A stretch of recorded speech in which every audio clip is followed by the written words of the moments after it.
I will begrudgingly concede that the transition from hunter-gatherer to farmer does not have the glitz and glamour of a good guillotine. But in my opinion, it was the most important revolution in human history.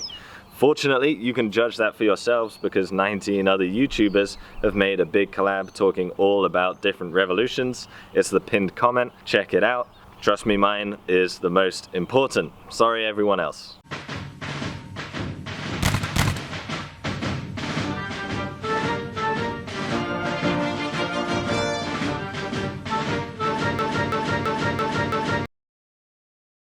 By the time humans developed agriculture, the genus Homo had been around for about 2.5 million years, and there was about 6 million of us on the planet. In the 12,000 years since farming, there are 7 billion of us. Not that farming is the only reason behind that, but it's arguably the biggest contributing factor. Farming was independently invented in 11 different regions. That's more fingers than I have. But by far the most well-researched and the oldest that we know of so far occurred in the Middle East. So using that as a guide, what can we tell about the transition from hunter-gatherer to farmer? It certainly wasn't because farming was easier than hunter-gathering, that's for sure. The first farmers had no pack animals to do the heavy lifting. The first cattle were domesticated roughly 1,000 to 2,000 years after cereal crops. Also, they only had stone tools. Every grain had to be planted, harvested, and processed by hand without metal. Really back-breaking stuff. I certainly wouldn't want to do it. It also didn't improve our health much. Agricultural populations seem to have had an increase in cavities, probably caused by eating starchy gruels and having no Colgate and toothbrushes. Although that doesn't seem like much of a problem to us before modern dentistry, having bad teeth was truly debilitating. Also, Neolithic farmers were shorter than hunter-gatherers on average, suggesting that the introduction of farming led to a decline in the height of those people. So if it wasn't to save time and if it wasn't to improve our health, why make the switch? Why go to all that effort? What compelled our ancestors to go from hunter-gatherer to farmer? From roughly 20,000 years ago, we start to see a change in how humans in the Levant gathered resources. Instead of following large animals through the landscape, they started using local animal resources much more intensively. Archaeological sites show that the number of large animals being hunted was declining, and the number of small animals being hunted, such as gazelles, rabbits, and tortoises, increased dramatically. The cause of this new strategy was probably a combination of climate change and resource depletion. Our current climate period, the Holocene, has been very stable, until recently.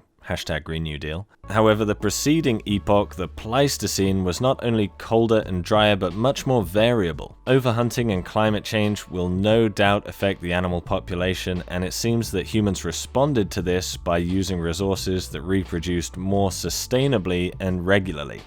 Basically like rabbits. Not just animal resources, but plants too. Plants like this, get it? I'm on a farm. At Ohala 2 in Israel, dated to around 23,000 years ago, archaeologists uncovered 90,000 seeds from 100 different species. That's some real intensive use on what had gone before. Not just that though, also grinding stones and flint sickles. They were really intensively using plant resources. Certainly by 14,000 years ago, by the time this culture that we call the Natufian emerged, this lifestyle was widespread throughout the Levant and across what we now call the Fertile Crescent. Using local resources intensively obviously means you travel shorter distances to get all the food you need.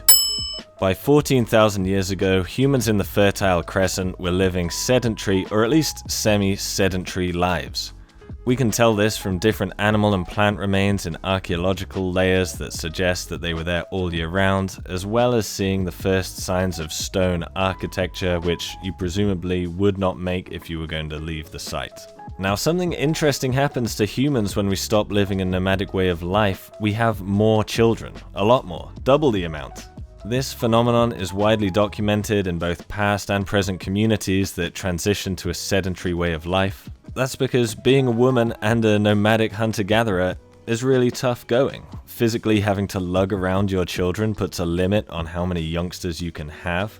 Also, women often find it difficult to get pregnant whilst still breastfeeding, and hunter-gatherer women typically breastfeed their children longer. This is probably due to the lack of reliable substitutes for a mother's milk. This is less of a problem for farmers. Not only do they have animal milk available, but a regular supply of starchy, porridgey foods that are easy for children to eat. I can personally confirm this. As a child that grew up in Britain in the 90s, I had ready brek for breakfast with honey or jam or golden syrup. All winter long, classic food, loved it.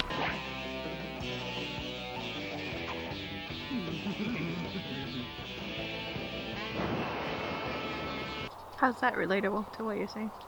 Well, you got to see the whole video.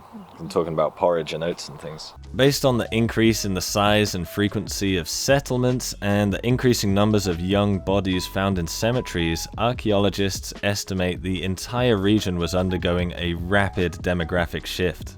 Between 14,500 and 13,500 years ago, it seems the southern Levant had a 6-fold population increase, and similar patterns are seen across the Fertile Crescent.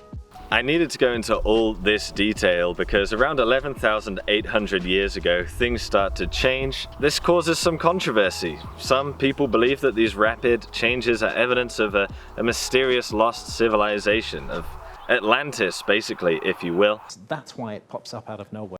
But that is because, in my opinion, they fail to understand the sophistication of the hunter-gatherer societies that preceded it. Hunter-gatherers throughout the Fertile Crescent had by this point become sedentary, really intensively used plant and animal resources.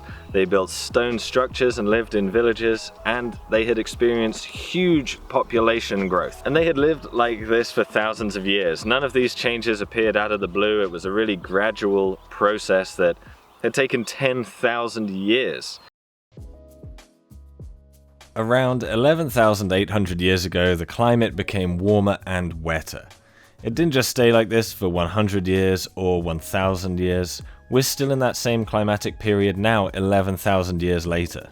Naturally, a warmer and wetter climate benefited plants that like warmer and wetter weather, such as wheat, peas, lentils, chickpeas, and some others.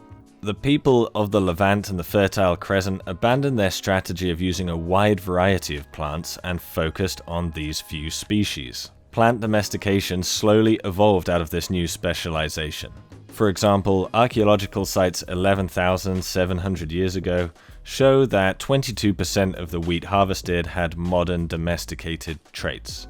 However, by 8,700 years ago, more than 90% of the wheat exhibited these modern domesticated features.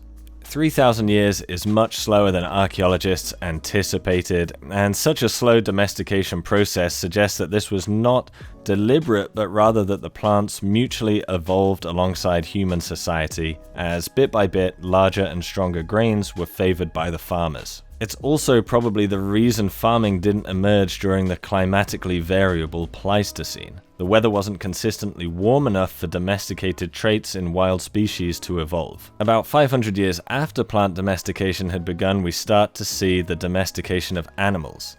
A site that clearly illustrates this transition is Asikli Huyuk in central Anatolia, which was occupied between 11,000 and 9,500 years ago. At the earliest layers, sheep and goats make up 40% of the animal remains, but by 9,500 years ago, they make up over 90%. Another dead giveaway is that archaeological sites in this period start to be full of goat Pretty big, if disgusting, clue.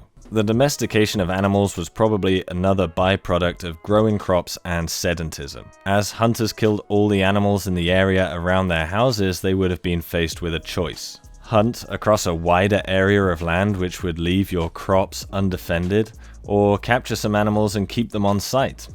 Now that these communities had basically fully developed agriculture, the population continued to expand rapidly.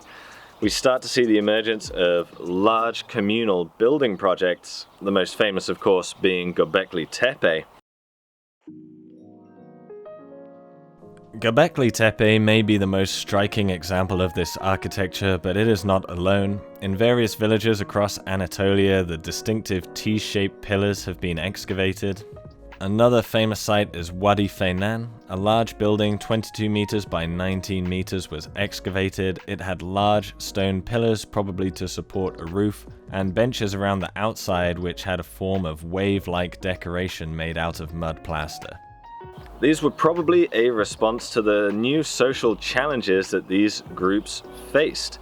Investing so heavily in resources that had a delayed return, you plant your seeds, but you get a result next year, probably would have required the emergence of concepts like private property and land ownership. Concepts that need to be managed and negotiated with the wider community.